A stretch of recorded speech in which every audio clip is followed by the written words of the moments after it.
नमस्कार साथियों, ज्ञान स्थली गुरुकुल के चैनल पर आपका बहुत बहुत स्वागत है। साथियों, आज की हमारी प्रमुख जानकारी में उत्तर प्रदेश में जितने भी संविदा शिक्षक हैं उनके लिए सुप्रीम कोर्ट का बहुत ही महत्वपूर्ण फैसला आया है।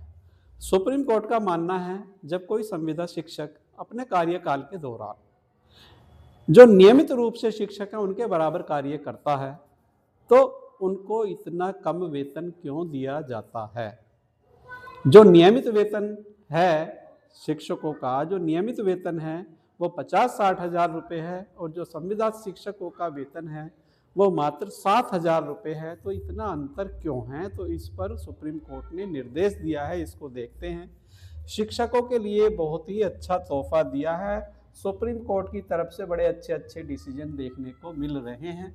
संविदा प्राथमिक शिक्षकों के शोषण पर कड़ी टिप्पणी की है। सुप्रीम कोर्ट ने बेहद कड़े शब्दों में कहा कि संविदा प्राथमिक शिक्षकों को 10 वर्ष तक हर महीने केवल 7,000 रुपये देना बंधुआ मजदूरी जैसा है। बंधुआ मजदूरी जैसा है बताया है।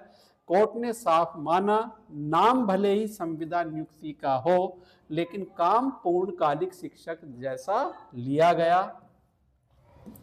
यह स्थिति स्पष्ट रूप से शोषण है जो आर्टिकल 23 के अंतर्गत आती है। यूपी सरकार को क्या निर्देश दिए गए हैं? सुप्रीम कोर्ट ने उत्तर प्रदेश सरकार को निर्देश दिया कि वर्ष 2017 और 18 से संविदा या प्राथमिक शिक्षकों को 17,000 रुपये प्रति माह का भुगतान किया जाए, यानी कि 7,000 रुपये के बजाय 17,000 रुपये का प्राथमिक में भुगतान किया जाए इनके लिए, और बकाया राशि भी दी जाए। आगे के लिए 17,000 जो पीछे का बनता है वो बकाया राशि एरियर के रूप में दी जाए। यह आदेश शिक्षकों का सम्मानजनक जीवन और संवैधानिक अधिकारों को ध्यान में रखकर दिया गया है। काम संविदा का लेकिन जिम्मेदारी पूरी नौकरी जैसी। कोर्ट ने यह भी स्पष्ट किया, शिक्षक रोजाना स्कूल आते हैं, बच्चों को नियमित पढ़ाते हैं, प्रशासनिक कार्य भी करते हैं, यानी काम बिल्कुल नियमित शिक्षक जैसा था। ऐसे में कम वेतन देकर पूरा काम लेना संविधान के अनुच्छेद 23 शोषण निषेध के खिलाफ है।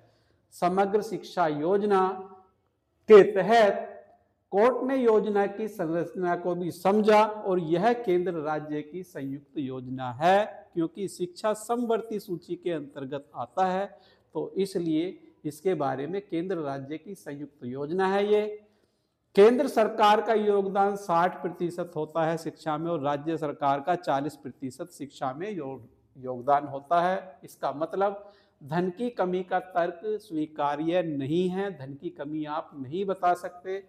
जब केंद्र भी योगदान दे रहा है तो शिक्षकों को न्यूनतम सम्मानजनक वेतन देना अनिवार्य है।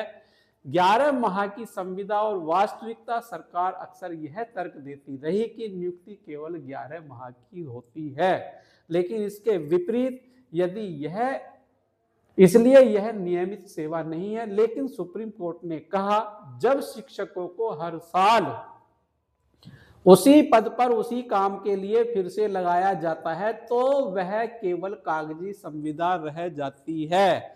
आप केवल कागजों में संविदा दिखा रहे हैं, वो नियमित शिक्षक की तरह कार्य कर रहा है।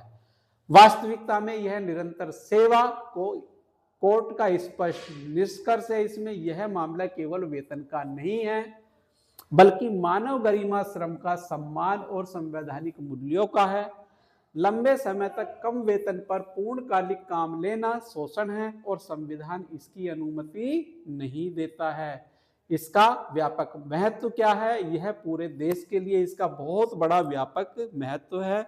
जितने भी पूरे देश में संविदा पर कार्य कर रहे हैं उनके लिए यह फैसला केवल यूपी तक ही नहीं बल्कि पूरे देश में संविदा कर्मियों विशेषकर शिक्षकों के लिए नजीर बनेगा।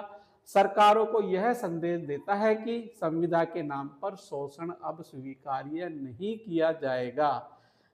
तो साथियों, इसी के साथ जो संविदा शिक्षक हैं उनसे संबंधित जानकारी हमारी पूरी हुई। आपको वीडियो अच्छी लगे तो वीडियो को लाइक करें और वीडियो को शेयर करें। मिलते हैं नई वीडियो के साथ, तब तक के लिए जय हिंद, जय भारत, धन्यवाद साथियों।